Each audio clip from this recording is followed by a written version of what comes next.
কি করছো গো? এই অনেকদিন আসিনি তো, তাই তোমার সাথে একটু দেখা করতে এলুম গো। আগো শুনলাম তোমার নাকি টেপির বিয়ে ঠিক করছো। একটা কথা বলবো জানো তো, কিছু মনে করোনি জানো আবার। তোমার যা ছেলেটার সাথে ঠিক করছো না সম্বন্ধ, ছেলেটার স্বভাব চরিত্র ভালো না। নেশাখোর নেশাখোর, একদম নেশাখোর। হ্যাঁ রে জবা, তোর মেয়ে নাকি 2 মাস আগে কোন ছেলের সাথে দীঘা বাড়ি গেছিল।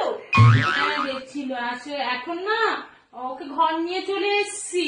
হ্যাঁ ওই বড় ক্যালাজে ভর্তি করছি, এখন ভালো হয়ে গেছে। দুদিন আগেই তো তোর মেয়েকে বাজারে অন্য কোন ছেলের হাত ধরে ঘুরতে দেখলাম। হ্যাঁ হ্যাঁ, আর চলি, আজকে বসবো নি, আজকে চা খাবো নি, আসি আজকে।